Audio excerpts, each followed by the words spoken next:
क्या मैं तुम्हें वाकई अफसर या अमीर आदमी लगता हूँ? नौकर अकबर ने पूछा। तो क्या मैं गलत कह रही हूँ? लूसी ने अपनी मुस्कुराहट को और ज्यादा तिलिस्माती बनाते हुए कहा। अगर तुम अफसर नहीं हो और अमीर आदमी भी नहीं हो तो भी तुम मुझे बहुत ही अच्छे लगते हो। ये लोग कौन हैं जो मुझे यहाँ लाए हैं? ये नहीं बताऊंगा, अकबर ने जवाब दिया। चलो ना बताओ, लूसी ने कहा। कोई और बात करो, मेरा दिल बहुत घबरा रहा है। अकबर इसके पहलू के साल लगकर बैठा हुआ था। वो बातें करते करते अपना सर अकबर के चेहरे के करीब ले आई। लूसी के रेशमी बाल जैसे खुले थे और बिखरे हुए थे। ये बाल अकबर के गालों से मस करने लगे। अकबर ने परे हटने के बजाय अपना चेहरा लूसी की ओर करीब कर लिया। अकबर, लूसी ने मिन्नत समाजत के अंदाज से कहा, थोड़ी सी देर के लिए हाथ भी खोल दो। मैं कमज़ोर सी लड़की हूँ और तुम इतने तंदुरुस्त और तवाना मर्द हो, मैं भाग तो नहीं सकती। लूसी ने अपना चेहरा अकबर की तरफ घुमाया तो इसका मुंह अकबर के मुंह के बिल्कुल करीब हो गया, इतना करीब कि इनकी सांसें टकराने लगीं और वो दोनों एक दूसरे के सामने हो गए। लूसी ने सरगोशी की, हाथ खोल दो अकबर। अकबर आहिस्ता आहिस्ता लूसी के पीछे हो गया और इसके हाथ खोलने लगा। रस्सी खोलकर वो फिर लूसी के पहलू में बैठ गया। लूसी ने अपनी दोनों कलाइयाँ हाथों से मली, फिर बाजू अंगड़ाई लेने के अंदाज से ऊपर को किए और कुछ दाएं बाएं फैलाए। अंगड़ाई ली और जिस तरह अकबर बैठा हुआ था अपना इस तरफ का बाजू अकबर की गर्दन में डाल दिया और इसका गाल अपने गालों से लगा दिया। तुम्हारा बहुत बहुत शुक्रिया, लूसी ने मखमूर सी आवाज़ में कहा। अब जिस वक्त तुम चाहोगे मेरे हाथ बांध देना। पाँव भी खोल दूं? अकबर ने पूछा। तुम चाहो तो खोल दो, लूसी ने कहा। मैं तुम्हें कहना नहीं चाहती थी क्योंकि तुम्हारी जिम्मेदारी में हूँ। मैं सोचती थी कि दूसरे आदमी आ गए तो वो तुमसे नाराज़ होंगे। लूसी ने प्यारे से लहजे में अकबर से पूछा। अब झूठ ना बोलना, सच बताओ, क्या तुम वाकई इन लोगों के घर में नौकर हो? तुम मानती क्यों नहीं? अकबर ने कहा। मैं सच कह रहा हूँ कि मैं इनका नौकर हूँ। ये कहकर इसने लूसी के पाँव भी खोल दिए। इतने खूबसूरत और इतने प्यारे आदमी होते हुए तुम किसी के घर की नौकरी कैसे कर सकते हो? लूसी ने पूछा। क्या तुम शादीशुदा हो? नहीं, अकबर ने जवाब दिया। मैं अपनी शादी की तो सोच भी नहीं सकता। तुम्हारी उम्र क्या है? लूसी ने पूछा। 30-35 के दरमियान होगी, अकबर ने जवाब दिया। नहीं, लूसी ने हैरान सा होकर कहा। तुम्हारी उम्र इतनी नहीं हो सकती। तुम तो 20-22 साल के नौजवान लगते हो। घर में नौकरी क्यों कर रहे हो और अभी तक शादी क्यों नहीं की? मजबूरी, उसने कहा। कैसी मजबूरी? लूसी ने पूछा। मेरी 2 छोटी बहनें जवान हो गई हैं, अकबर ने कहा। बाप बचपन में मर गया था। पहले इन बहनों को ब्याहूंगा, फिर हिम्मत हुई तो खुद शादी करूंगा, वरना अकेले ही उम्र गुजार दूंगा। मैं 9वीं जमात में पढ़ता था जब बाप मर गया। पढ़ना छोड़ दिया और कभी किसी होटल में और कभी किसी घर में नौकरी करता रहा। फिर इस घर में आ गया। ये अच्छे लोग हैं, उन्होंने मेरी बहुत कदर की। तनख्वाह भी ज़्यादा देते हैं। खाना पीना और कपड़ा लता इन्हीं से मिलता है और मेरा बहुत ख्याल रखते हैं। सारी तनख्वाह माँ को दे आता हूँ। वो बेचारी इस बुढ़ापे में भी मेहनत मजदूरी करती है और मेरी तनख्वाह मेरी बहनों के जहेज़ बनाने के लिए रखती रहती है। नहीं, लूसी ने कहा, ऐसा नहीं होना चाहिए। तुम जैसा अकल और शक्ल वाला आदमी अपनी ज़िंदगी बर्बाद कर रहा है, इस तरह कब तक जहेज़ बना लोगे? और कोई ज़रिया भी तो नहीं है, अकबर ने कहा। माँ ने आधे आधे जहेज़ तो बना ही लिए हैं। इकट्ठी रकम कहीं से मिल नहीं सकती। कितनी रकम मिल जाए तो तुम्हारा काम हो सकता है? लूसी ने पूछा। 20-25 हज़ार हो तो, अकबर ने इस तरह कहा जैसे इसने आह ली हो। इतनी रकम तो ख्वाब में भी नहीं देख सकता। तुम ये तो ज़रूर सोचते होगे कि तुम्हारी शादी हो, लूसी ने मुस्कुराते हुए कहा। गरीब आदमी इतने अच्छे ख्वाब कहाँ देख सकता है? अकबर ने आह लेकर कहा। अच्छा ये बताओ अकबर, लूसी ने मजाक के रंग में पूछा, तुम्हें किस किस्म की लड़की पसंद है? अकबर हंस पड़ा। मुझ जैसी बीवी को पसंद करोगे? लूसी ने इसका एक हाथ अपने हाथ में लेकर पूछा। तुम तो बहुत खूबसूरत हो, अकबर ने कहा। एक बात बताऊं अकबर, लूसी ने कहा, मुझ जैसी खूबसूरत लड़कियां तुम जैसे खूबसूरत आदमियों को पसंद करती हैं। लूसी ने अकबर को अपने दोनों बाजुओं में ले लिया। अकबर पर खुद सुपुर्दगी की कैफियत तारी हो गई। लूसी तजुर्बाकार लड़की थी। इसने अकबर पर अपने हुस्न का तिरस्म तारी कर दिया। इसे अंदाज़ा था कि ये जवान आदमी किस हद तक मुतासिर हो चुका है। इसे वो पूरी तरह हिप्नोटाइज कर रही थी। कुछ ज़्यादा देर न लगी। अकबर कभी इसके नर्म मुलायम बालों में अपनी उंगलियां डालता, कभी इसे अपने साल लगा लेता। लूसी को पता चल गया कि अब यह शख्स मुकम्मल तौर पर अपने काबू से निकलकर इसके काबू में आ गया है। एक बात सुनो अकबर, लूसी ने इससे ज़रा अलग होते हुए कहा। मेरे दिमाग पर तुम्हारी दोनों बहनें सवार हैं। तुम कहते हो कि 20-25 हज़ार रुपया मिल जाए तो इनकी शादी हो सकती है। अगर आज ही रात तुम्हें 20 हज़ार रुपया मिल जाए तो अच्छा नहीं? मेरे लिए खुदा छत तो नहीं फाड़ सकता, अकबर ने कहा। अगर खुदा छत फाड़ दे तो क्या तुम ये रकम कबूल कर लोगे? लूसी ने पूछा। अकबर जवान आदमी था। और इसकी जवानी को लूसी जैसी खूबसूरत लड़की ने मुश्तइल कर दिया था। इसने लूसी को दोनों बाजुओं से पकड़कर फिर अपने साथ लगा लिया। ज़रा ठहरो अकबर, लूसी ने इसके बाजुओं से निकले बगैर कहा, मैं तुम्हें मायूस नहीं करूँगी। तुम तो मेरे दिल को इतने अच्छे लगे हो कि मैं तुम्हें अपने घर रख लूँगी। मेरी शादी किसी और के साथ हो गई तो मैं फिर भी तुम्हारी रहूँगी। इस मोहब्बत की वजह से मैं चाहती हूँ कि आज ही रात तुम्हें 20,000 रुपया मिल जाए ताकि तुम अपनी बहनों के गम से आज़ाद हो जाओ, फिर हम दोनों आज़ाद होंगे। 20,000 मिलेगा कहाँ से? अकबर ने पूछा। तुम तो यहाँ कैद में पड़ी हुई हो, कैद से निकालना तुम्हारा काम है। लूसी ने अपना एक गाल इसके एक गाल के साथ लगाकर कहा, तुम्हारे पास साइकिल है, इस पर मुझे बिठाओ और चलो। कहाँ? उसने कहा। मेरे घर, लूसी ने कहा और अपना गाल इसके गाल के साथ और ज़्यादा दबाया। मेरे मालिक मुझे जान से मार डालेंगे, अकबर ने कहा। तुम इन्हें फिर कभी मिलोगे तो जान से मारेंगे ना, लूसी ने कहा। मैं तुम्हें अपने साथ रखूंगी और मैंने इस शहर में रहना ही नहीं है, तुम्हें अपने साथ ले जाऊंगी। 20,000 नकद दूंगी और मैं खुद भी तुम्हारे लिए एक इनाम होंगी। आज रात मैं तुम्हें अपनी कोठी के कमरे में अपने साथ रखूंगी। अकबर जिस क्लास का आदमी था, इसमें 2 ही ज़रूरियात को अहमियत दी जाती है, पेट की भूख और जिनसियत की भूख। यही वो लोग होते हैं जो मार धाड़ और जिनसी लज्जत से भरपूर फिल्में देखने जाते हैं और कपड़े फाड़ फड़वा के टिकट लेते और फिल्म देखते हैं। इन्हीं लोगों के मुतालबे पर सिनेमा हॉल में ब्लू फिल्मों के टोटे दिखाए जाते हैं। लूसी होशियार लड़की थी और इस क्लास की नफ्सियात को समझती थी। आदमी किसी भी क्लास का होता, लॉयर, मिडिल या अपर, वो हर क्लास के आदमियों की कमज़ोरियों से आगाह थी। यही लूसी और इस जैसी लड़कियों को ट्रेनिंग मिलती थी। इसने अकबर को बड़ी आसानी से अपने शीशे में उतार लिया था। ये तो बड़ा आसान शिकार था जो इस लड़की ने मार लिया था। रात 11:30-12 बजे का वक़्त था। शहर की एक सड़क पर जो दिन भर ट्रैफिक के हुजूम तले कराहती थी, एक साइकिल जा रही थी। गाड़ियों की ट्रैफिक ना होने के बराबर थी। साइकिल के पीछे कैरियर पर एक औरत बैठी थी जिसने अपने ऊपर एक कंबल ले रखा था। इक्का दुक्का गाड़ी करीब से गुजरती थी और कोई गाड़ी वाला इस साइकिल वाले की तरफ देखता ही नहीं था। कोई देखता भी तो यही कहता कि एक मजदूर पेशेवर आदमी अपनी बीवी, बहन या माँ को साइकिल पर बिठाए के जा रहा है। कंबल और आगे कर लो, साइकिल वाले ने अपने पीछे बैठी हुई औरत से कहा। आगे पुलिस की गाड़ी खड़ी है। औरत ने कंबल का घूंघट निकाल लिया। 2-3 मिनट बाद साइकिल पुलिस की गाड़ी के करीब पहुंची। ये गश्ती पुलिस की गाड़ी थी जो उन्होंने वहां रोक ली थी। साइकिल गाड़ी के पास से गुजरी तो एक पुलिस वाले की आवाज़ सुनाई दी। ओए ठहरो, एक पुलिस वाले ने कहा। साइकिल रुक गई। एक हेड कांस्टेबल साइकिल के करीब गया और इसने औरत के ऊपर से कंबल उतार दिया। कंबल के अंदर से नहायत खूबसूरत और मॉडर्न लड़की बरामद हुई। ये कौन है? वे हेड कांस्टेबल ने पूछा। और तुम कौन हो? इधर आओ, हमारे साथ गाड़ी में बैठो। लड़की कूद कर साइकिल से उतरी और उसने कंबल अलग फेंक दिया। ये लूसी थी और साइकिल चलाने वाला अकबर था। क्यों बैठे तुम्हारी गाड़ी में? लूसी ने बड़े रौब से पूछा। क्या नाम है तुम्हारा?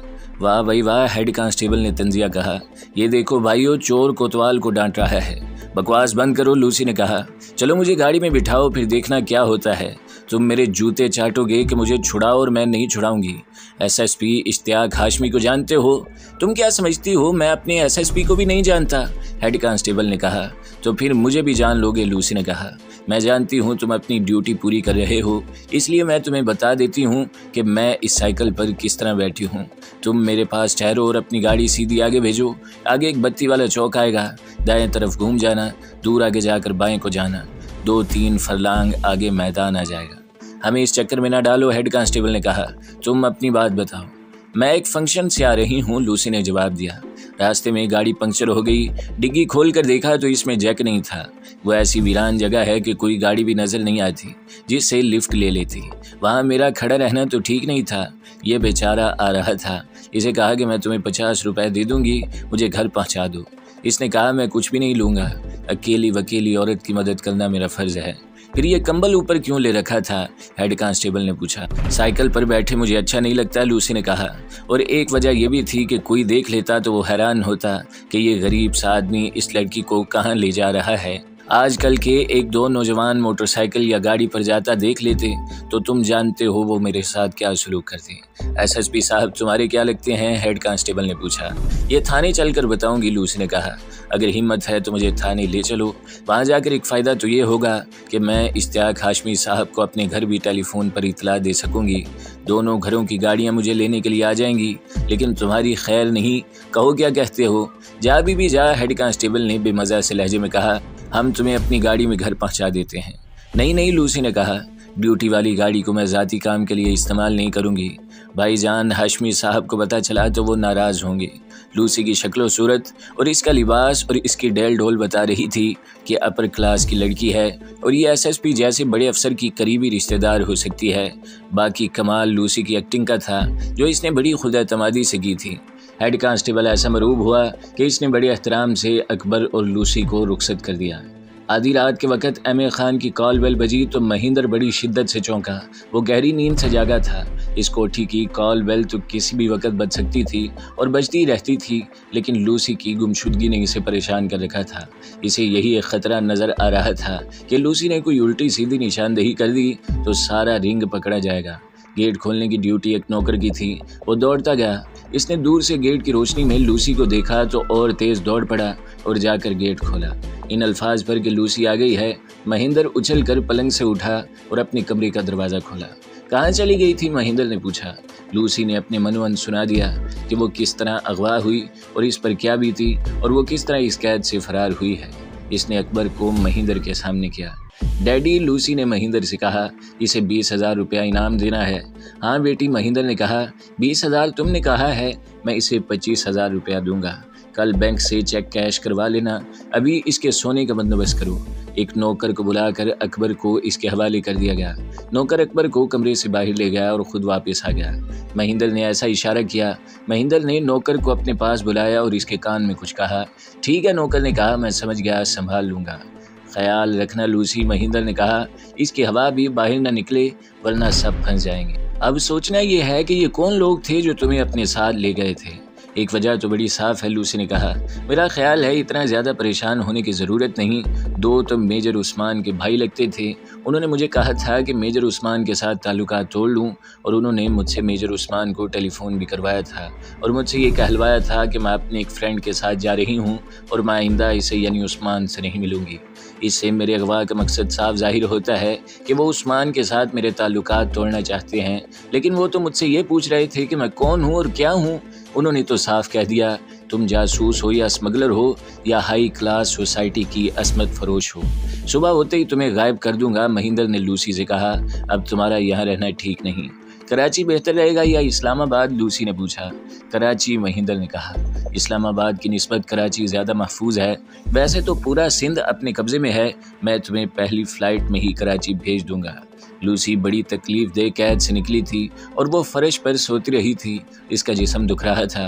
वो अपने कमरे में गई, पलंग पर गिर पड़ने के अंदाज से लेटी और लेटते ही इसकी आंख लग गई।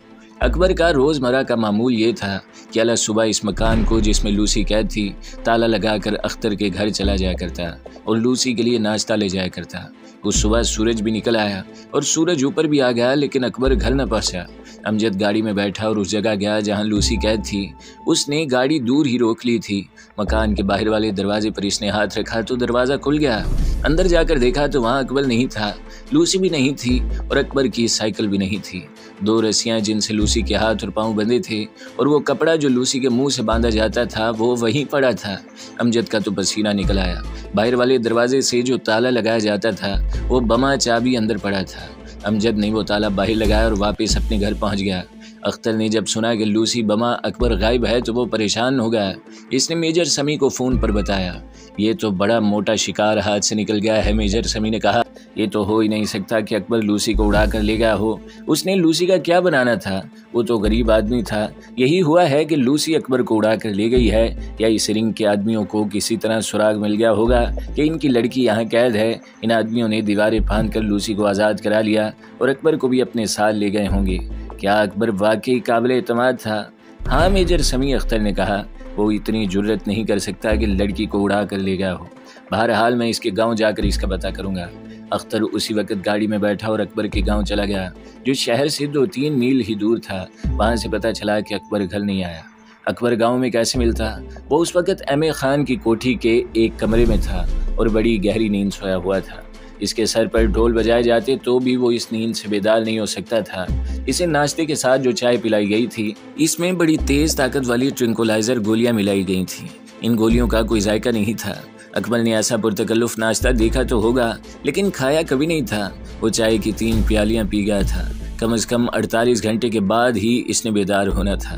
दोपहर के खाने के वक्त इसकी आंख न खुली, शाम के खाने के वक्त भी वो गहरी नींद सोया रहा। अगली सुबह इसकी आंख खुली, कोठी के नौकर ने देखा तो फिर इसके आगे नाश्ता रख दिया और इसे फिर वही चाय पिलाई गई जिसमें जहन को सुला देने वाली गोलियां मिली हुई थी। नाश्ता करके वो फिर सो गया। सारा दिन सोया रहा। रात आधी गुजर गई थी जब 2 नौकरों ने इसे पलंग से उठाया और कोठी के पीछे खड़ी कार की पिछली सीट पर डाल दिया। इसकी आंख न खुली, कार कोठी से निकल गई और नहर के किनारे किनारे दूर तक चली गई। ये तो तीसरे दिन का वाकया है जब अकबर को इस कोठी से ले गए थे। इससे पहले रिहाई की पहली सुबह जब अकबर को पहला नाश्ता दिया जा रहा था, लूसी महिंद्र के पास बैठी नाश्ता कर रही थी। वो औरत भी इनके साथ थी जो लूसी की माँ बनी हुई थी।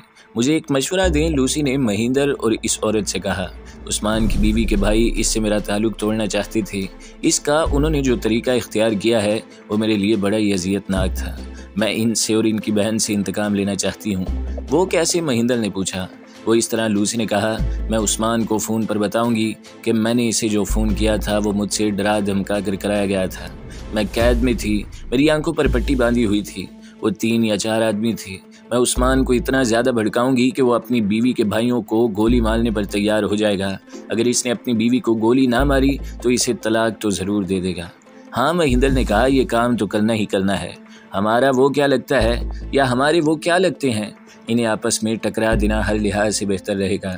अगर हमने इन्हें इस तरह माऊफ न किया तो वो इस कोठी के चक्कर लगाने शुरू कर देंगे कि यहाँ होता क्या है और ये कौन लोग हैं। तुम कहती हो कि तुमसे ये लोग तुम्हारी असलियत मालूम करने की कोशिश कर रहे थे, लेकिन ये सुन लो लूसी, तुम अब उस्मान से नहीं मिलोगी। इस पर अब एतबार न करना। इन मुसलमानों का कोई भरोसा नहीं। ऐसा ना हो कि ये सब हमारे खिलाफ एक ही महाज बना लें। तुम उस्मान को इसके ऑफिस फ़ोन करो और साथ ये कहो कि मैं कराची जा रही हूँ और तुम्हें मिल नहीं सकूँगी। लूसी ने ब्रिगेड हेडक्वार्टर का नंबर मिलाया और ऑपरेटर से कहा कि मेजर उस्मान से बात कराओ। हेलो, मेजर उस्मान बोल रहा हूँ। हेलो उस्मान, लूसी ने कहा। क्या उस हरामजादे फ्रेंड से फुर्सत मिल गई है? उस्मान ने तंजिया और गुस्सीले लहजे में कहा। अब मुझे फ़ोन करने की क्या ज़रूरत आ पड़ी है? ओ डियर, लूसी ने कहा, बात तो सुनो। कौन से फ्रेंड की बात कर रहे हो? मैंने तुम्हें जो फ़ोन किया था वो एक कैदी की हैसियत से किया था। मेरी आंखों पर पट्टी बंधी हुई थी और एक रिवॉल्वर की नाली मेरी कनपट्टी के साथ लगी हुई थी। मुझे पहले बता दिया गया था कि उस्मान को तुमने ये अल्फाज कहने हैं, अगर एक लफ्ज़ भी इधर उधर हुआ तो गोली मार देंगे। मैंने अपनी जान का ख़तरा देखकर तुम्हें वही कहा जो उन्होंने बताया था। कौन थे वो लोग? तुम खुद समझ जाओ, लूसी ने कहा। वो वक़्त भी याद करो जब तुम्हारे 2 दोस्त तुम्हें गाड़ी से दूर ले गए थे। मेरा ख्याल है वो तुम्हें दानिस्ता दूर ले गए थे। वो तो ज़रा परे हट कर बात कर सकते थे। और फिर ऐसी भी कौन सी राज की बात थी कि तुम्हें इतनी दूर ले गए थे? और एक गाड़ी मेरे पास आकर रुकी। इसमें से एक आदमी ने निकल कर और मेरे पास आकर कहा कि मेरी गाड़ी में ये साहब बैठे हुए हैं, एक क्लिनिक का अता पता मालूम करना चाहते हैं और तुम इन्हें आकर रास्ता समझाओ। मुझसे ये गलती हुई कि मैं इसकी बात में आ गई और गाड़ी से निकलकर इसकी गाड़ी के करीब चली गई। जो आदमी मुझे अपनी गाड़ी तक ले गया था, इसने पीछे से मेरी गर्दन पर हाथ रखकर मुझे आगे को झटका दिया और दूसरा आदमी जो पिछली सीट पर बैठा था मुझे बाजुओं से पकड़कर अंदर को घसीटने लगा। पीछे से एक आदमी धकेल रहा था और आगे से दूसरा आदमी खींच रहा था। मैं सीट पर जा पड़ी। इसके साथ ही मेरे मुंह और आंखों पर कपड़ा बंध गया। वो शायद किसी कोठी का कमरा था जिसमें मुझे ले गए थे। फिर एक गाड़ी का हॉर्न बजा। कमरे से एक आदमी बाहर गया और मेरा अंदाज़ा ये है कि 2 और आदमी अंदर आए। मुझे ख़तरा तो ये था कि ये मुझे खूबसूरत और जवान लड़की की हैसियत से यहाँ लाए हैं और मुझे परेशान करेंगे। दूसरा ख़तरा ये था कि ये मेरे घर का फ़ोन नंबर और एड्रेस लेंगे और मेरे डैडी को फ़ोन करेंगे कि इतने लाख रुपया दो और अपनी बेटी को छुड़वा लो। लेकिन उन्होंने पहले ही कह दिया कि हमें तुम्हारी खूबसूरती और तुम्हारे जिस्म के साथ कोई दिलचस्पी नहीं। सिर्फ ये काम करो कि उस्मान को ये फ़ोन करो और वादा करो कि आइंदा तुम उस्मान से नहीं मिलोगी।